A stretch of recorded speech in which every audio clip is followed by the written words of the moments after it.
Hello আমার প্রিয় sweet cute বন্ধুরা, কেমন আছো তোমরা? নিশ্চয়ই আমার গল্পগুলো শুনে শুনে খুব সুখ নিচ্ছ আর আনন্দে আছো। তোমাদের আনন্দ দিতেই তো আমি নিয়মিত তোমাদের জন্য নতুন নতুন ভিডিও নিয়ে হাজির হই। তো তোমরা যারা এখনো আমার চ্যানেলটি সাবস্ক্রাইব করোনি তারা প্লিজ আমার চ্যানেলটি সাবস্ক্রাইব করে দাও। তো বন্ধুরা দেরি করো না, জলদি জলদি ভিডিওতে একটি লাইক দিয়ে চ্যানেলটি সাবস্ক্রাইব করে দাও। অমিত এক মধ্যবিত্ত পরিবারের সাধারণ ছেলে। পড়াশোনায় খুব ভালো ছোট থেকে সে অর্থনৈতিক অভাব দেখে বড় হয়েছে। ছোটবেলা থেকেই ভেবে নিয়েছিল পরিবারের অর্থনৈতিক অবস্থা ভালো করতে খুব তাড়াতাড়ি তাকে একটি জব পেতেই হবে। তাই ছোট থেকেই পড়াশোনা খুব ভালো করার চেষ্টা করত। স্বাভাবিকভাবেই সে তাড়াতাড়ি স্কুলের চাকরি জুটিয়ে নেয়। অবশ্যই তার জন্য তাকে দিন রাত কঠোর পরিশ্রম করে পড়াশোনা করতে হয়েছে। পাড়ার অবশ্য অনেকেই তাদের উপর হিংসা করে ওর তাড়াতাড়ি চাকরি পাওয়ায়। আসলে সফলতা দেখে অনেকেই নিজের হিংসায় সহ্য করতে পারে না, কিন্তু সফলতার পেছনে কঠোর পরিশ্রম কেউ দেখে না, কেউ ভাবে না। এটাই বর্তমান সমাজ বৈশিষ্ট্য। অমিত চাকরি পেয়ে বেশ খুশি, কিন্তু সে এমন একটি স্কুলে চাকরি পেল যার দূরত্ব বাড়ি থেকে অনেক দূরে হওয়ায় তাকে সেখানে রুম ভাড়া নিয়ে থাকতে হতো। যদিও প্রতি মাসে পরিবারের সঙ্গে দেখা করতে আসে, অমিত প্রায় 6 মাস শিক্ষকতা করার পর সিদ্ধান্ত নিল সে টিউশন পড়াবে, কারণ স্কুলের সময় বাদ দিয়ে বাকি সময় তার বোরিং লাগতো। সপ্তাহখানেক পর একজনকে সকালে পড়ানো শুরু করলো। প্রতি সপ্তাহে 3 দিন করে পড়ায়। সকালের টাইম তার ভালোই কাটতে শুরু করলো। এমনই চলছিল অমিতের সাধারণ জীবন। টিউশন শুরু করার পর প্রায় 1 মাস পর অমিতের স্মার্টফোনে একটি কল আসে এবং একটি সুন্দর কণ্ঠ ভেসে এলো। হ্যালো, অমিত স্যার বলছেন? হ্যাঁ, আপনি কি বলছেন? আপনি আমাকে চিনবেন না, আমি সুমনা। আপনি যে এলাকাতে সকালে টিউশন পড়াতেছেন আমি ওই এলাকাতেই থাকি। হ্যাঁ বলুন, কি দরকার? আসলে আমি শুনলাম আপনি আমাদের এলাকাতে একজনকে টিউশন পড়ান, তাই আপনি আমার মেয়েকেও যদি পড়াতেন খুব ভালো হতো। আচ্ছা ঠিক আছে, সে কিন্তু কোন সময় পড়ালে সুবিধা হবে? আপনার মেয়ে কোন ক্লাসে পড়ে এগুলো জানা দরকার তো। আমার মেয়ে ক্লাস 2 এ পড়ে, আর আপনি আপনার সময় অনুযায়ী পড়াবেন। ঠিক আছে, তাহলে আপনি আপনার বাড়ির ঠিকানাটা দেবেন। আমি আজকেই আপনাকে আমার বাড়ির ঠিকানা পাঠিয়ে দিচ্ছি। পারলে আপনি আগামী পরশু থেকে পড়ানো শুরু করতে পারেন। ঠিক আছে, আমি আগামী পরশু থেকে পড়ানো শুরু করব। আমি কিন্তু সন্ধ্যায় পড়াতে যাব। আপনাদের কোনো সমস্যা নেই তো? না না, সমস্যা নেই, আপনি আপনার সময়ে পড়ানো শুরু করুন। যথারীতি অমিত কবে কবে পড়াবে ঠিক করে নিল এবং উক্ত দিনের সন্ধ্যায় হাজির হলো পড়ানোর জন্য। বাড়ির সামনে গিয়ে বেল বাজালো অমিত। তারপর একজন মহিলা দরজা খুলে বললেন, আসুন ভেতরে আসুন। অমিত দেখলো একজন পরমা সুন্দরী মতো দেখতে একজন মহিলা। শরীরের গঠন খুবই নিপুণ, যেন ভগবান যত্ন করে বানিয়েছেন। যে কেউ দেখলে বলবে যোগ ব্যায়াম করে বোধ হয়। অমিত তো সবকিছু লক্ষ্য করে থ হয়ে গেল, যেন স্বর্গ থেকে পরি নেমে এসেছে। অমিত মহিলার বয়স অনুমান করার চেষ্টা করলো। 30 থেকে 35 মধ্যে হবে। অমিত এমনিতেই ভালো ছেলে, কিন্তু এমন একটি সুন্দরী মহিলাকে দেখে স্থির হতে পারলো না। অমিতের ওটা অন্যরকম হতে শুরু হলো। অমিত বলল, নমস্কার। মহিলাটি বলল, নমস্কার, আমি সুমনা। আমি আপনাকে ফোন করেছিলাম আমার মেয়েকে পড়ানোর জন্য। তারপর মেয়েকে ডাক দিল, রাইসা রাইসা এদিকে আয়, তোর নতুন শিক্ষক এসেছে, তোকে আজ থেকে পড়াবে। এরই মধ্যে একজন বয়স্ক লোক ও একজন বয়স্ক মহিলা এলেন। সঙ্গে সঙ্গে সুমনা বলল, ইনি হলেন আমার শ্বশুর আর ইনি আমার শাশুড়ি। অমিতের সঙ্গে তারাও নমস্কার করলো। কিছু সময় পর রাইসা বেরিয়ে এলো। তাকে তার মা সুমনা দেবী শিক্ষকের সঙ্গে পরিচয় করিয়ে দিয়ে বলল, স্যারকে রুমে নিয়ে যা, ওখানেই উনি তোকে পড়াবেন। সঙ্গে সঙ্গে অমিত বলল, কেন? এই বারান্দায় তো ভালো জায়গা, এখানে পড়লে কি সমস্যা? তখন সুমনা বলল, না না, আপনি রুমেই পড়ান, এখানে কেউ এলে বসতে দেওয়া হয়। সেক্ষেত্রে সুমনার শ্বশুর শাশুড়িও সমর্থন জানালো। তারপর অমিত রাইসাকে পড়ানো শুরু করে দিল। পড়ানোর পর প্রায় আধা ঘন্টার পর সুমনার রুমে গিয়ে বলল, আপনার জন্য চা করেছি, এখানে খাবেন না বাইরে টেবিলে বসবেন? অমিত একটু ইতস্তত করে বলল, ঠিক আছে, আপনি টেবিলে রাখুন, আমি আসছি। সুমনা টেবিলে চা রেখে ওখানে বসে থাকলো। কিছুক্ষণ পর ডাক দিল, কি হলো, চাটা খেয়ে নিন, ঠান্ডা হয়ে যাবে তো।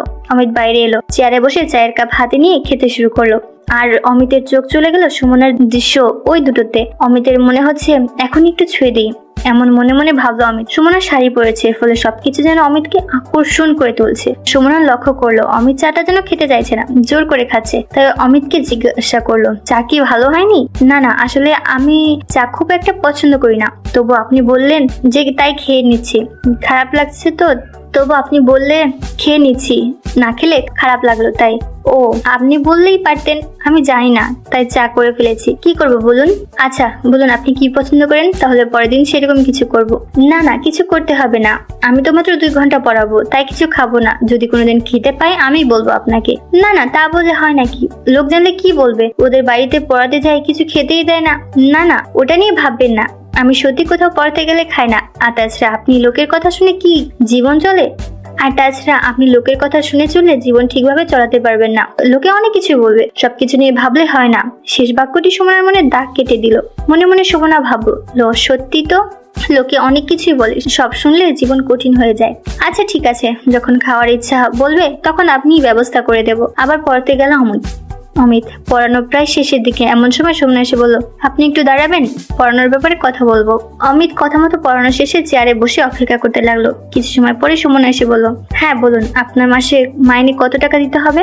অমিত বলল, দেখুন আমি টাকার জন্য পড়ানো শুরু করছি এমন নয়, আমার অবসর সময় নষ্ট না করে যদি কাউকে কিছু শেখাতে পারি তাই পড়ানো শুরু করেছি। সুমনা বুঝতে পেরেছে এই ছেলে একটু লাজুক স্বভাবের, তাই টাকা নিয়ে কথা বলতে চায় না। তাই বলল, ঠিক আছে, আপনি আমাদের পাড়ায় একজনকে পড়াতে যা টাকা নেন আমি আপনাকে তাই দেবো। অমিত বলল, ঠিক আছে, তাহলে আজ আমি আসি।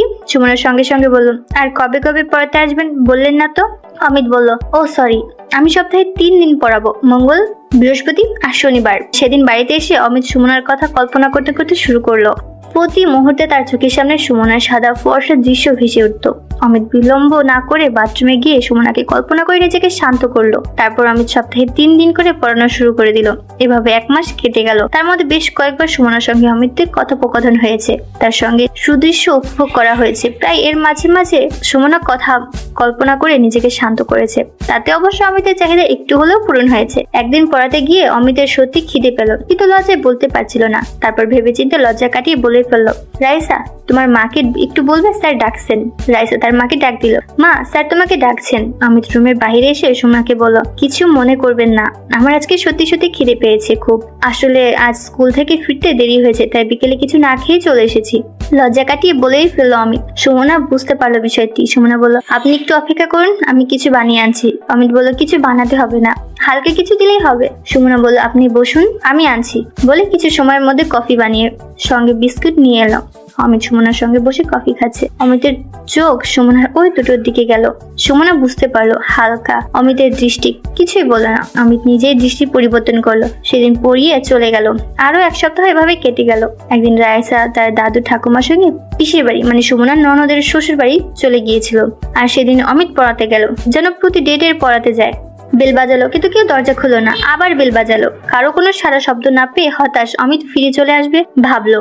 তারপর কি মনে হলো, দরজা একবার ঠেলে দেখলো, আর সৌভাগ্যক্রমে হোক আর দুর্ভাগ্যবশতই হোক দরজা লাগানো ছিল না, তাই দরজা খুলে গেল। অমিত ভেতর ঢুকে কাউকে দেখতে পেল না। অমিত কাউকে না ডেকে রুমে দেখলো, কাউকে দেখতে পেল না। তারপর ভাবলো ফিরে যাবে, কারণ বাড়িতে যেহেতু কেউ নেই তাই ফিরে যাওয়া উচিত। কিন্তু কৌতূহলবশত সে রান্নাঘরের দিকে একবার দেখলো, ভাবলো সেই মতো রান্নাঘরের দিকে অগ্রসর হলো। প্রথমে ভাবলো বৌদি বলে ডাক দেবে, তারপর ভাবলো থাকলে তো রান্নাঘরেই থাকবে, যাই দেখে আসি কি করছে। রান্নাঘরে ঢোকার আগেই দূর থেকে দেখতে পেল এক অদ্ভুত দৃশ্য, যা দেখে অমিত নিজের চোখকে বিশ্বাস করতে পারছিল না। অমিত ধীরে ধীরে রান্নাঘরের দরজার সামনে গিয়ে দেওয়ালে দাঁড়ালো।